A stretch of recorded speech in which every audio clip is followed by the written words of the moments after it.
আচ্ছা, যদি বলি আপনার যে কোনো রোগই থাকুক না কেন, শুধু খাবার বদল করেই সমস্ত রোগ সমূলে নষ্ট করা সম্ভব, এটাকে আপনি বিশ্বাস করবেন?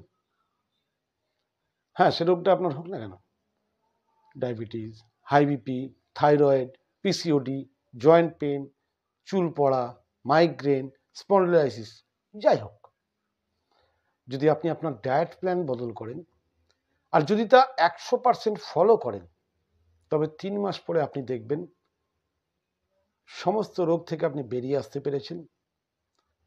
3 মাস পরে আপনি এর ডায়েটের ক্ষমতা রিয়েলাইজ করতে পারবেন এবং এর ম্যাজিকটাও অনুভব করবেন। আমি জানি আপনি বিশ্বাস করছেন না। আপনি ভাবছেন অসুখের সঙ্গে খাবারের কি সম্পর্ক? অসুখ তো সারে ওষুধ খেলে। কিন্তু আপনি জানেন কি, আজকাল দুনিয়ার লাখো লোক ঔষধের উপর বিশ্বাস হারিয়ে ফেলেছেন। তারা ওষুধ খেয়েও সুস্থ হতে পারছেন না। ওষুধ চলছে, হয়তো তুমি মানসিকভাবে মনে করছেন আমি ওষুধ খাচ্ছি, কিন্তু সুস্থতা পাচ্ছেন কি? সুস্থতা পাচ্ছেন না। কিন্তু আমার এই চ্যানেলের মূল লক্ষ্য রোগ নয়, রোগের কারণকে দূর করা। অতএব শুধু যদি খাবার পরিবর্তন করেন, পৃথিবীর লাখো লোক শুধু খাবার এবং ডায়েট প্ল্যান পরিবর্তন করে তারা সমস্ত অসুখ থেকে সেরে উঠছেন। এই ভিডিওতে আমি এমন একটি ডায়েট প্ল্যান আপনাদের বলবো, যা আমি আমার নিজের ওপরে, নিজের পরিবারের ওপরে এবং বহু আমার আত্মীয় স্বজন পরিচিত রোগীর ওপরে প্রয়োগ করে আমি সফলতা পেয়েছি। তাই আমি বলছি, এটা আমার সম্পূর্ণ নিজের কষ্টার্জিত অভিজ্ঞতার ফলস্বরূপ আপনাদেরকে আমি এটা জানানোর চেষ্টা করছি। যদি কেউ, আমি যে ডায়েট প্ল্যানের কথা বলবো, যদি কেউ 100% ফলো করেন, তাহলে তিনি 3 মাসের মধ্যেই সমস্ত রোগ থেকে বেরিয়ে আসতে পারেন। এটা শুনতে অবাক লাগলো, সত্যি। কিন্তু ডায়েটের চাইতেও জরুরি হচ্ছে শরীরে জমা ময়লা পরিষ্কার করা।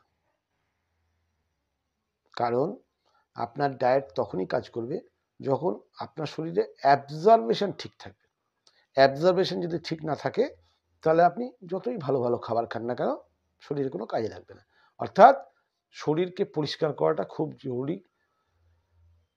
ভেতর থেকে যদি শরীর পরিষ্কার থাকে, তবে সেই শরীরে কিন্তু কোনো রোগ বাসা বাঁধতেই পারবে না।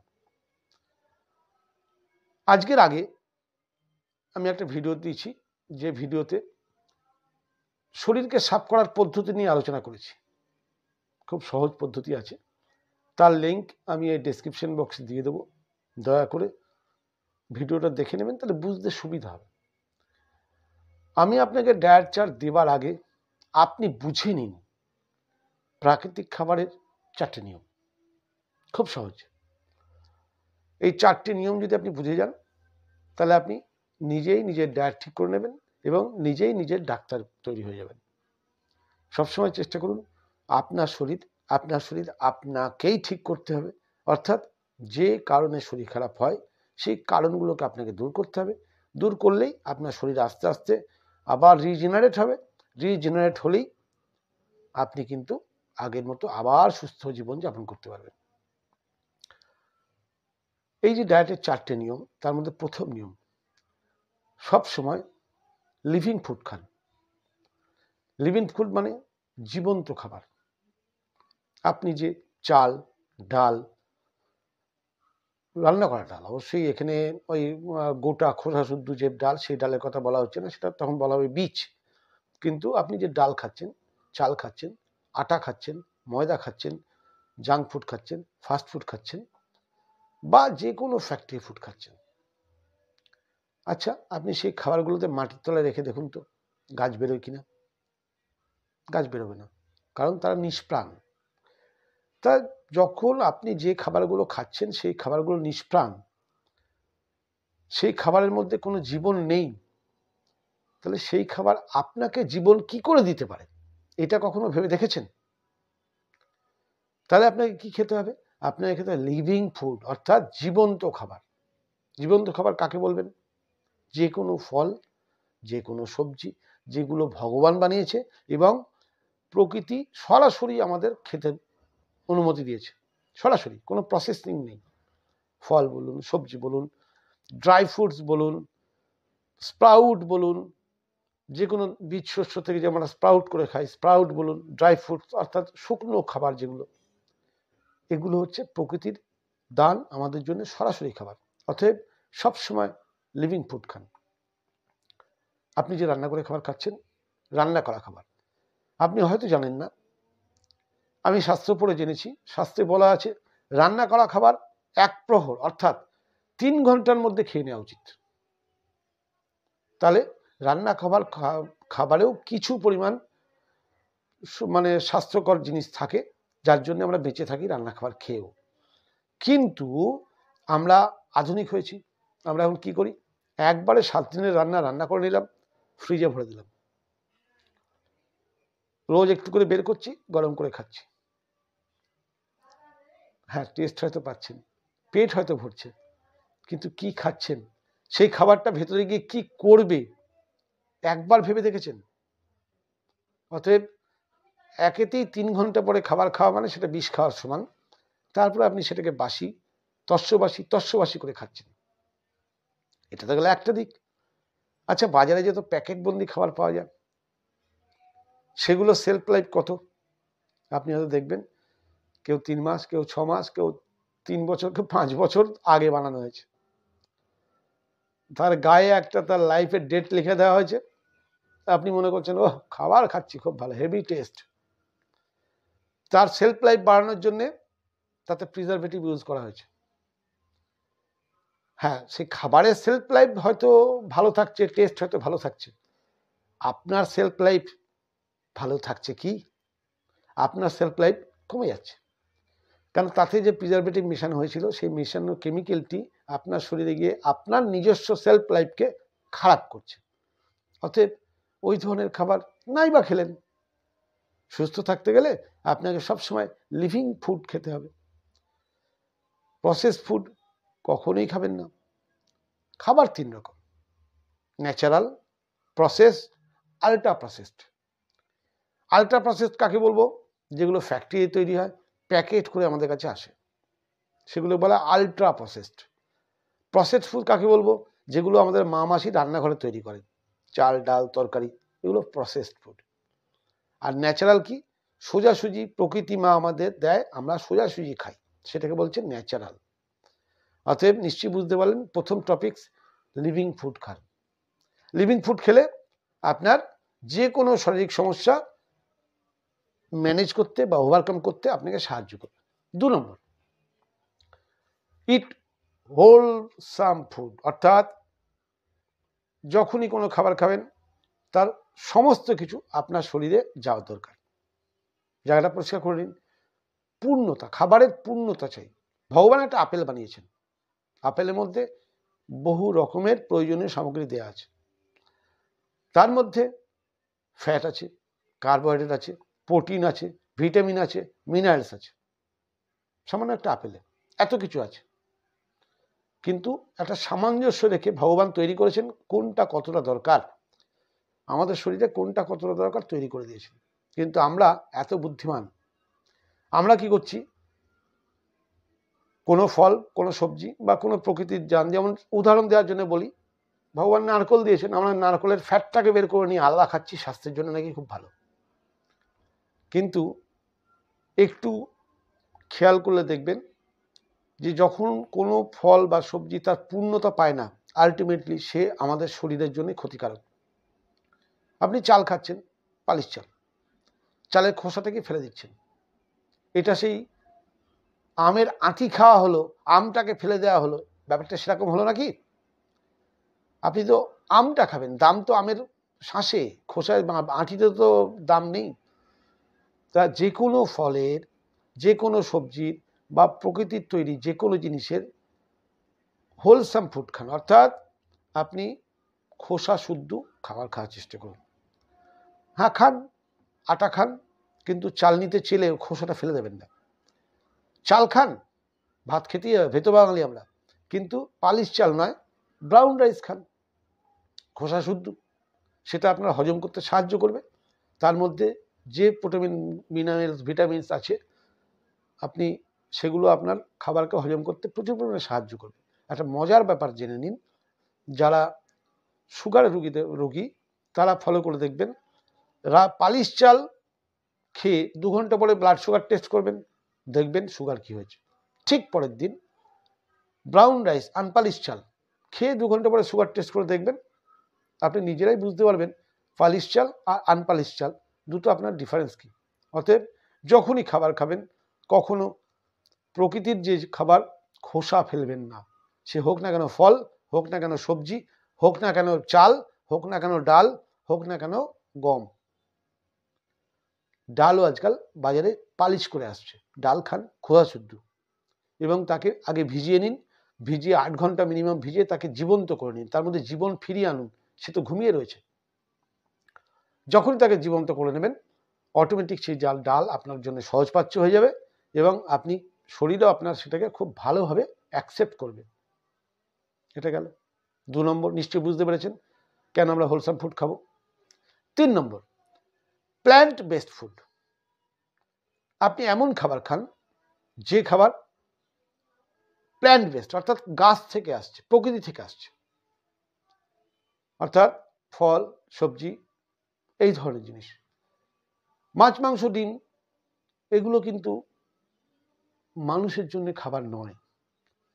আমি মাছ, মাংস, ডিম নিয়ে অবশ্যই আলাদা একটা ভিডিও করব, পরে সে ব্যাপারে ডিটেলসে বলবো। আজকে শুধু শর্টে বলে যাচ্ছি যে মাছ, মাংস, ডিম না খাওয়াই ভালো।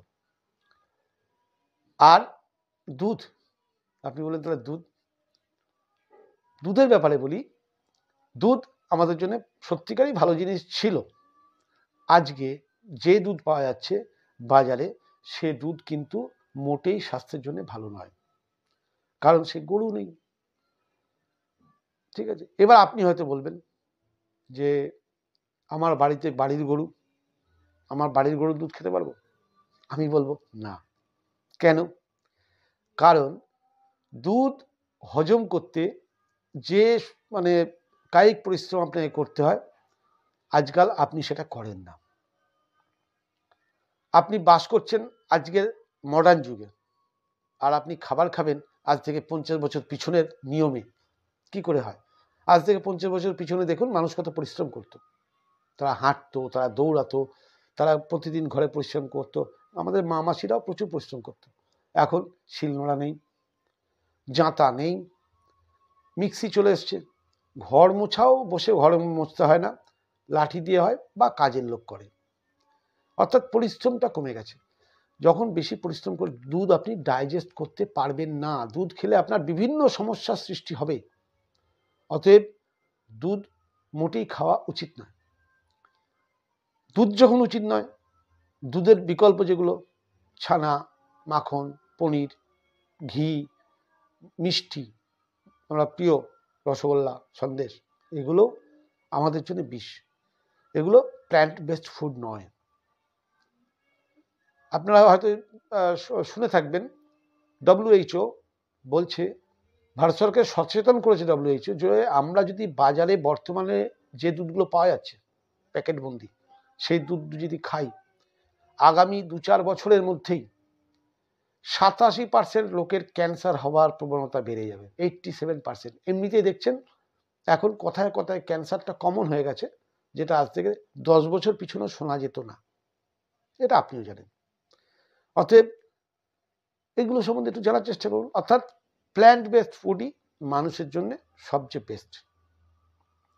4 নম্বর বলি, ওয়াটার রিচ ফুড, অর্থাৎ যে খাবারে জলের পার্সেন্টেজ বেশি, আপনি সেই খাবার বেশি করে খাবেন।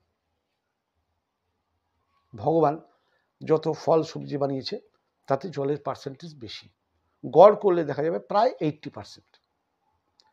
আমাদের শরীরের জলের পার্সেন্টেজ হচ্ছে 70% জল, 30% আমাদের হিউম্যান সেল বলুন, হাড় বলুন, মজ্জা বলুন, মাংস বলুন, যাই বলুন, সব মিলিয়ে 30%, 70% জল।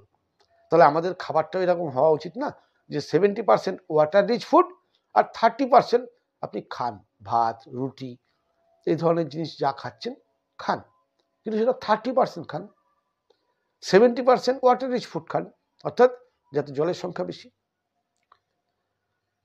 ফলে যে জল থাকে সেটা ন্যাচারাল জল, ভগবানের তৈরি জল, তাতে প্রচুর মিনারেলস থাকে। কিন্তু আজকাল আমরা বাইরে থেকে যে জল খাই সেই জলে কিন্তু খনিজ লবণ সেরকম কিছুই নেই। তারপরে তো আরও জল, অতএব বাইরে থেকে আলাদা জল খাওয়ার জন্য আমাদের শরীর তৈরি হয়নি। আপনি ভাবুন, আজ থেকে হাজার হাজার বছর আগে মানুষ যখন জঙ্গলে বাস করত, তারা কিন্তু জল খেত বড় জোর নদীতে, পুকুরে, যেখানে থাকতো সেখান থেকে অনেক দূরে। তাও বাঘ, সিংহ, বিভিন্ন জন্তু জানোয়ারের ভয় ছিল, তারা কিন্তু কাঁচা ফল সবজি খেয়েই থাকতো, কারণ কাঁচা ফল সবজিতে তাদের জলের ঘাটতি পূরণ হয়ে যেত, আলাদা করে তাদের জল সেরকম একটা খেতে হতো না। আজ আমরা কি করি? আড়ত জল খাই, জল খেতে হবে। কিন্তু আপনি কেন ভুলে যাচ্ছেন যে জল তো আপনার প্রকৃতি দিয়েছে প্রত্যেকটি খাবারে, জল তো প্রত্যেকটি খাবারে প্রকৃতি দিয়েছে। একটা জিনিস আমাদের কথা প্রসঙ্গে বলি, আমার ভুল হয়ে গেছে। আগের কলমে, অর্থাৎ আগের 3 নম্বর টপিকে, যেখানে প্ল্যান্ট বেসড ফুড খেতে বলা হয়েছিল, সেখানে দুধের বিকল্প অল্টারনেটিভ হিসেবে আপনি নারকোলের দুধ খেতে পারেন। দামে প্রায় সমান, বাজারে যে দুধ কিনছেন সেই দুধের সঙ্গে প্রায় সমান। একটি নারকোল থেকে 1 লিটারের ওপর দুধ পাবেন। কিছুই না, নারকোলটাকে পরিষ্কার করে উঠিয়ে নিন, মিক্সিতে দিয়ে দিন, ভালো করে পেস্ট করুন, জল দিন, ভালো করে প্রেস করুন, ওর থেকে দুধ পরিষ্কার বেরিয়ে আসবে। ওই দুধে গরুর দুধের সমান, গরুর দুধে যা যা থাকার কথা, যে জন্য আপনি গরুর দুধ খান, সব পাবেন, ইভেন স্বাদটা পর্যন্ত পাবেন। কিন্তু গরুর দুধে যে মাইনাস পয়েন্ট আছে, হজম করার ক্ষমতা আমাদের কম, যার ফলে আমরা গরুর দুধ খেলে বিভিন্ন সমস্যায় পড়ি। সেটা হবে না। অর্থাৎ দুধ যদি আপনাকে খেতেই হয়, নারকেলের দুধ খান।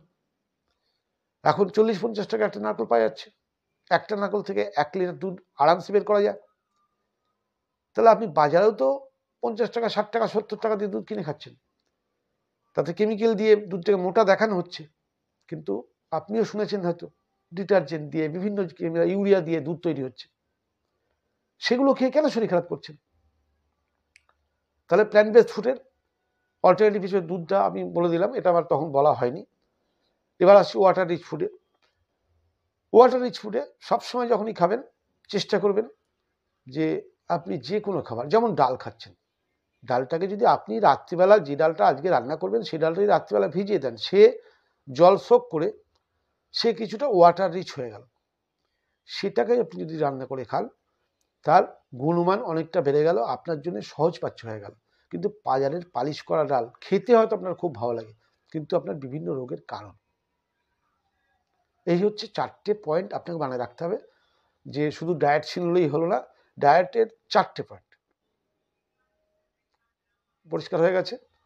এই 4টে পয়েন্টের পর আপনাকে প্রথম যে পয়েন্টটা বলেছিলাম সেটা কিন্তু মনে রাখতে হবে, যে শরীরকে পরিষ্কার করা জরুরি। সেটার জন্য আপনার ডেসক্রিপশন বক্সে যে লিঙ্ক দেওয়া আছে, আমার আগের ভিডিওটা দেখে নেবেন, পরিষ্কার কীভাবে করা যায়। 4টে পয়েন্টের প্রথম পয়েন্ট হচ্ছে লিভিং ফুড খান, দ্বিতীয় পয়েন্ট হচ্ছে হোলসাম ফুড খান, তৃতীয় পয়েন্ট হচ্ছে প্ল্যান্ট বেসড ফুড খান, চতুর্থ পয়েন্ট হচ্ছে ওয়াটার রিচ ফুড খান। ব্যাস, এই 4টে নিয়ম আপনি মানুন। এবার আসছি ডায়েট প্ল্যান। আমি আপনাকে এমন একটা ডায়েট প্ল্যান বানিয়ে দিচ্ছি, যে ডায়েট প্ল্যানে 5 বার খাওয়ার ব্যাপার আছে। আপনারা বলেন না, ওই 1 বার 2 বার খেয়ে বাঁচবো না, 5 বার খাওয়ার ব্যাপার আছে।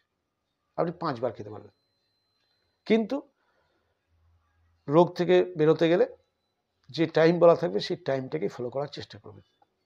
সকালে ঘুম থেকে উঠবেন, প্রথমেই শুধু জল খাবেন, তারপরে যে কোনো একটা জুস খাবেন। হতে পারে সেটা চাল কুমড়োর জুস, পাকা চাল কুমড়ো জুস, স্বাস্থ্যের জন্য প্রচণ্ড প্রচণ্ড শরীরকে ডিটক্স করে। লাউয়ের জুস হতে পারে, পাচ্ছেন না চাল কুমড়ো, লাউয়ের জুস হতে পারে, গ্রিন জুস হতে পারে, শসার জুস হতে পারে, যে কোনো ভেজিটেবিল তার জুস হতে পারে। অতএব একবার কাঁচা জুস খান 1 গ্লাস, 300 থেকে 400 ml মধ্যে 1 গ্লাস কাঁচা জুস খান। অবশ্যই 1 ঘন্টা কিছু খাবেন না। 9টা 10টা নাগাদ, 9টা থেকে 10টার মধ্যে আপনি পেট ভরে সিজনাল আর রিজিনাল, এমনিতেই সিজনাল ফল সস্তা হয়, অর্থাৎ সিজনে যে সিজনে ভগবান যে ফল বানাচ্ছে পেট ভরে সেই ফল খান, কালারফুল। অবশ্যই ব্রেকফাস্টে ফলই খাবেন, ব্রেকফাস্ট অর্থাৎ ফাস্টিং ব্রেক করছেন। 10টার সময় পেট ভরে ফল খেলেন। যারা অফিস করেন তারা 10টার সময় পেট ভরে ফল খাওয়ার পর আপনি জার কুক ফুড খেলেন, খেতে পারেন। যারা অফিস করছেন না তারা 10টার সময় ফল খেলেন, 12টার মধ্যে সেই ফল ডাইজেস্ট হয়ে যাবে। 12টার পরে 12:30, 1টা, 1:30টার মধ্যে আপনি লাঞ্চ সেরে নিন। লাঞ্চে টোটাল খাবারের 50% র ফুড খান, বাকি 50% কুক ফুড খান। প্রসেস ফুড খান কিন্তু ঘরের তৈরি, বাজারের কোনো প্যাকেটজাত খাবার খাবেন না। মাছ মাংস ডিম খাবেন না যতদিন পর্যন্ত আপনি নিজেকে সুস্থ না করছেন। যখন সুস্থ হয়ে যাবেন তখন সপ্তাহে একদিন আপনি খেতে পারেন, কিন্তু যতক্ষণ নিজেকে সুস্থ মনে না করছেন ততদিন খাবেন না। লাঞ্চ হয়ে গেল। এবার আসছি লাঞ্চ আর ডিনারের মাঝখানে একটা সময় 3টে সাড়ে 3টের সময় আপনার একটা খিদে আসতে পারে। আমরা পেটুক 2-4 ঘন্টা অন্তর খাই। তা 3টে সাড়ে 3টে 4টে এরম সময় আপনি ড্রাই ফ্রুটস খেতে পারেন, অবশ্যই ভিজানো। আমন্ড বাদাম খেতে পারেন, মুনাক্কা খেতে পারেন, কিশমিশ খেতে পারেন, যদি ওয়েট কম থাকে আপনার খেজুর খেতে পারেন। এরকম ধরনের আপনার আরও চয়েসেবল যে ড্রাই ফ্রুটস সেগুলো খেতে পারেন। আখরোট খেতে পারেন, ঠিক আছে। এছাড়া কোনো সিডস, স্প্রাউটস খেতে পারেন, কিন্তু অল্প পরিমাণে। ওটাই আপনার টিফিন, ন্যাচারাল খাবার। ডিনার সবচেয়ে ভালো সন্ধ্যে 6টার মধ্যে করে ফেলতে পারলেন। সূর্য ডুবলে না খাওয়াটা মিরাকেল ব্যাপার। সন্ধ্যে 6টার মধ্যে ডিনার সারুন। সেই ডিনারে আপনি কি করবেন, আপনি কাঁচা স্যালাড পেট ভরে খান। আমি তো বলবো ডিনারে স্যুপ খান, ডিনারে কোনো কুক ফুড নেবেনই না। যদি একান্ত মনে করেন যে নিতেই হবে, কারণ আপনাকে কিন্তু মনে রাখতে হবে আমি রোগ থেকে বেরোবো। এটা রুগীদের ডায়েট বলা হচ্ছে, সুস্থ মানুষের ডায়েট নয়। অর্থাৎ রোগ থেকে বেরোলে ডিনারে আপনি স্যুপ নিতে পারেন। আর যদি আপনি সুস্থ মানুষ হন তাহলে 50% র ফুড খাওয়ার পরে অল্প করে কুক ফুড আপনি খেতে পারেন। ব্যাস, খাওয়া কমপ্লিট। এবার সন্ধ্যে 6টা থেকে পরের দিন বেলা 9টা 10টা পর্যন্ত দেখুন আপনি কিছুই খাচ্ছেন না, লিকুইড জল ছাড়া। এই টাইমটা আপনি ডাবের জল খেতে পারেন, মানে সন্ধ্যে 6টা থেকে পরের দিন 9টা পর্যন্ত এই টাইমটা আপনি প্লেন জল খেতে পারেন, ডাবের জল খেতে পারেন, চাল কুমড়োর রস খেতে পারেন, গ্রিন জুস খেতে পারেন, লাউয়ের জুস খেতে পারেন, গাজরের জুস খেতে পারেন, বিটের জুস খেতে পারেন, শশার জুস খেতে পারেন। জুস ফর্মে খাবেন, চিবিয়ে খাবেন না। চিবিয়ে খাওয়া কিন্তু ওই 10টার পর থেকে শুরু হচ্ছে, 9টার পর থেকে শুরু হচ্ছে, সন্ধ্যে 6টা পর্যন্ত। শুধু এই যে ডায়েট চার্ট, এই ডায়েট চার্টটা যদি আপনি ফলো করেন, যদি 100% মানতে পারেন, আপনি 7 দিনে এর বেনিফিট আপনি নিজে রিয়েলাইজ করবেন। যাদের সুগার আছে তাদের বলে রাখি, তাদের সাবধানতার জন্য 7 দিনের নয়, সুগার যাদের আছে 3 দিন পর থেকে রেগুলার সুগার চেক করবেন, আপনাদের সুগার ডাউন হতে শুরু করবে। যাদের বিপি আছে, যারা বিপি রেগুলার ওষুধ খান তারা 7 দিন পর থেকে রেগুলার বিপি চেক করবেন, বিপি নর্মাল হতে শুরু করবে। নর্মাল মানুষকে বিপির ওষুধ খাওয়ানো প্রাণহানির সমান হতে পারে। সুগার ফল করে গেলে মৃত্যুর চান্স থাকতে পারে। অতএব যাদের সুগার আছে তারা কিন্তু এই ডায়েট ফলো করার সময় সঙ্গে সঙ্গে রেগুলার সুগার মনিটরিং খুব জরুরি। যখনই আপনার সুগার ফল করবে আপনি আপনার ডাক্তারের সঙ্গে অবশ্যই যোগাযোগ করবেন। হ্যাঁ, ডাক্তার আপনাকে বলবে আপনি এগুলো খাচ্ছেন বলে আপনার সুগার কমে যাচ্ছে। আপনার উদ্দেশ্য কোনটা? ওষুধ খেয়ে সুগার মেনটেন করা উদ্দেশ্য, না ওষুধ না খেয়ে সুগার কন্ট্রোল করা উদ্দেশ্য? আপনি আপনার উদ্দেশ্য ঠিক করে দেবেন। অতএব এই ডায়েটটা মেনটেন করলে আপনার যত রকম রোগের নাম আমি করেছি আগে, সমস্ত রোগ থেকে আপনি বেরিয়ে আসতে পারবেন। একবার বিশ্বাস করে দেখুন। আমি কোনো ডাক্তার নই, আমি সাধারণ একজন নিউরোথেরাপিস্ট, কিন্তু আমি দীর্ঘদিন ধরে আমি নিজের ওপরে, নিজের পরিবারের ওপরে, আমার আত্মীয় স্বজনের ওপরে প্রয়োগ করেছি। এই ফর্মুলা প্রয়োগ করে আমি প্রচণ্ড পরিমাণে সাকসেস হয়েছি। বিভিন্ন টেস্টিমোনিয়াল আমার চ্যানেলে দেখতে পাবেন যে প্রত্যেকটা মানুষ তারা নিজেরা বলছে আমরা ভালো আছি। ভালো থাকে তো আমাদের উদ্দেশ্য। যখন ওষুধ খেয়ে মানুষকে সুস্থ করতে পারছে না, তখন ওষুধ ছাড়া যদি আমি ভালো থাকি, কোনটা চাই, কোনটা আমাদের আনন্দের? ব্যাস। আমার বক্তব্য যদি ভালো লেগে থাকে, যারা নতুন দেখছেন দয়া করে চ্যানেলটাকে সাবস্ক্রাইব করবেন। আর যাদের দীর্ঘদিন আমার চ্যানেল দেখে আসছেন তাদের প্রত্যেককে বলবো চ্যানেলটাকে লাইক করুন, সাবস্ক্রাইব করুন, শেয়ার করুন, বেশি বেশি করে শেয়ার করুন। আরও মানুষকে জানতে সাহায্য করুন যে আজকের দিনেও বিনা মেডিসিনে শুধু ডায়েট কন্ট্রোল করে সুস্থভাবে রোগের কারণ দূর করার সবচেয়ে ভালো চ্যানেল হচ্ছে স্বাস্থ্য সমৃদ্ধি। স্বাস্থ্য সমৃদ্ধির উদ্দেশ্যই হচ্ছে রোগ নয়, রোগের কারণ দূর করা শেখানো। প্র্যাকটিক্যাল করুন, বলুন আমি ভুল বললাম না ঠিক বললাম। 7 দিন তো, 7 দিন প্র্যাকটিক্যাল করলেই বুঝতে পারবেন আমি ঠিক বলেছি না ভুল বলেছি। নমস্কার, আগামীকাল আবার নতুন ভিডিওর জন্য অপেক্ষা করুন। আসবো আগামীকাল নতুন টপিক নিয়ে।